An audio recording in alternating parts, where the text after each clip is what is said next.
नमस्कार। आपका स्वागत है देश प्रदेश चैनल पर।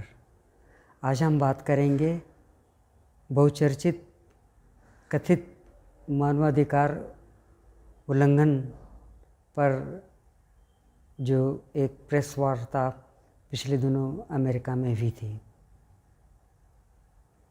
भारत ने रूस और यूक्रेन के बीच जारी जंग के बीच में एक स्वतंत्र विदेश नीति क्या अपनाई कि अमेरिका ने तो भारत पर तीव्र कूटनीतिक हमले शुरू कर दिए हैं। अभी भारतीय मूल के अमेरिकी नागरिक जो वहाँ के उप राष्ट्रीय सुरक्षा सलाहकार हैं, नई दिल्ली के दौरे पर आए थे और उन्होंने भारत द्वारा रूस से खरीदे जा रहे पेट्रोलियम प्रोडक्ट्स पर भारत के साथ में गैर कूटनीतिक भाषा का इस्तेमाल किया। उनके जाते ही अमेरिका में भारत और अमेरिका के बीच में 2+2 इस तरह की होने वाली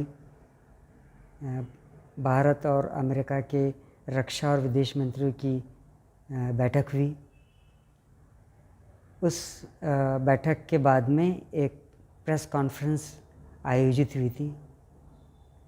इसमें जो है अमेरिका के विदेश मंत्री एंटनी ब्लिंकन ने भारत में कथित तौर पर हो रहे मानवाधिकार उल्लंघनों की चर्चा कर दी, लेकिन उनको ये जो चर्चा है बहुत भारी पड़ गई।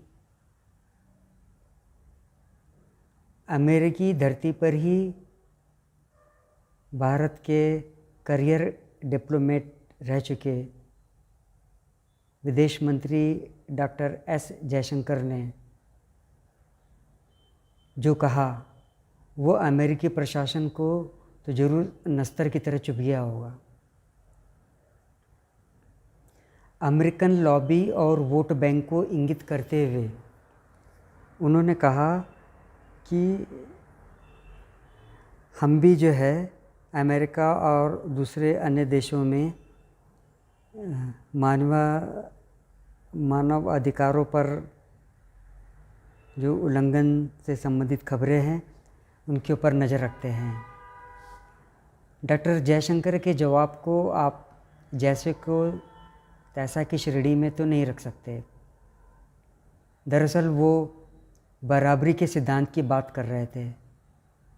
आपस में संबंध तभी ही मधुर होते हैं जब वो इक्वलिटी पर हों।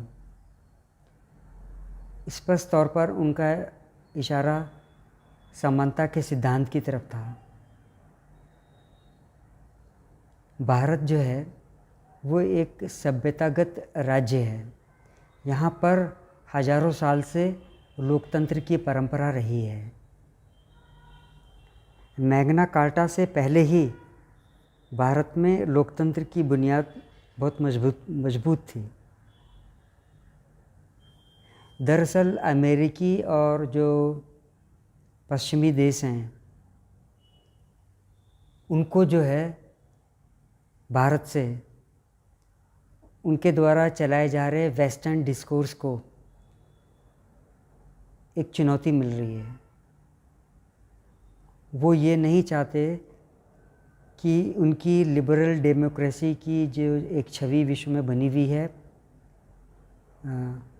उसको जो धक्का है वो भारत की ईस्टर्न डेमोक्रेसी और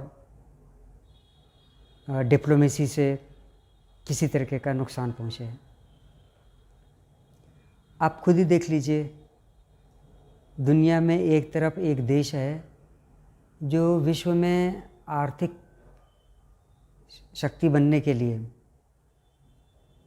वायरस बांटता फिरता है। दूसरी तरफ भारत है जो दुनिया को वैक्सीन देता है। एक और देश है जो पूरी दुनिया में अपने हथियार बेचने की जुगत में लगा रहता है।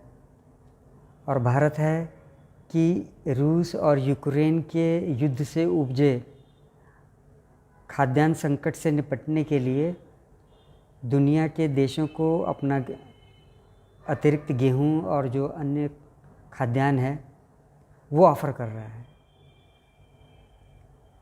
भारत की ये जो खिलाफत है, इसके पीछे एक हंगेरियन मूल का अराजकतावादी कम्युनिस्ट धन कुबेर है, जिसका नाम जॉर्ज सोरोस है। उसके पास में अमेरिका की नागरिकता है।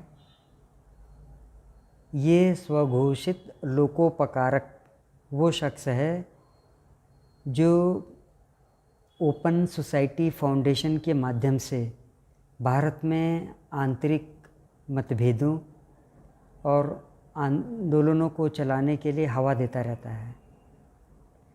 केवल यही नहीं, उसके साथ में कुछ भारतीय पत्रकार और आंदोलनजीवी और स्वैच्छिक संस्थान मिले हुए हैं और गाहे बगाए उनको चंदा दिए जाने की भी खबरें आती रहती हैं।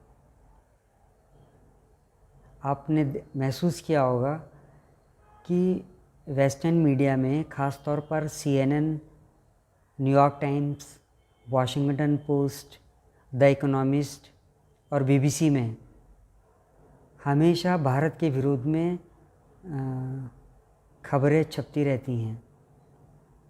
आपको कुछ में एक मैगज़ीन है, उससे कवर पेज पर पिछले 6-7 साल से जो शीर्षक छपते हैं उसकी मैं आपको 2-3 वानगी बता देता हूँ। एक शीर्षक से उनका कवर पेज छपा इनटॉलरेंट इंडिया। एक दूसरा अंक छपा मोदीज़ डेंजरस मोमेंट। और एक और अंक निकला जिसकी हेडिंग थी can India last 5 years of Modi. केवल यही नहीं, वर्ल्ड इकोनॉमिक फोरम पर जब जब मौका मिलता है जॉर्ज सोरोस भारत के ख़िलाफ़ अपना मुंह खोलता है और वो एक भारत के ख़िलाफ़ प्रोपेगेंडा वॉर में इन्वॉल्व है।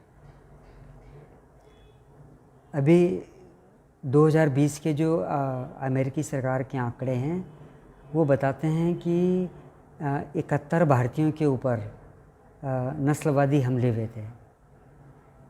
अभी जो पिछले हफ्ते में 2 भारतीयों पर हेट क्राइम्स वाले अटैक हुए हैं उनकी तो मैं बातें नहीं कर रहा हूँ। नहीं बात मैं ब्लैक लाइव्स मैटर मूवमेंट की कर रहा हूँ, और नहीं मैं भूल चुके ग्वांतानामो बे डेस्टिनेशन कैंप की बात कर रहा हूँ। मैं आपको बता रहा हूँ कि जो अमेरिका में सक्रिय एक्टिविस्ट हैं भारतीय मूल के, उनका कहना है कि वहाँ पर अभी हाल के दिनों में भारतीयों के ऊपर जो नस्लवादी हमले हैं वो लगभग 200% तक बढ़ चुके हैं। डॉक्टर जयशंकर ने जैसा आईना अमेरिकनों को अपनी नपी तुली भाषा से दिखाया है, उसकी प्रशंसा देश भर में हो रही है। उन्होंने एक बात साफ साफ समझा दी है कि हमारा लोकतंत्र आपसे पुराना है, और जो साफ संदेश दिया है वो ये है कि और नहीं, बस अब और नहीं। आज के अंक में बस इतना ही। आपसे अनुरोध है कि आप इस चैनल को देखिए, साझा कीजिए और मेरे साथ जुड़े रहिए। जय हिंद।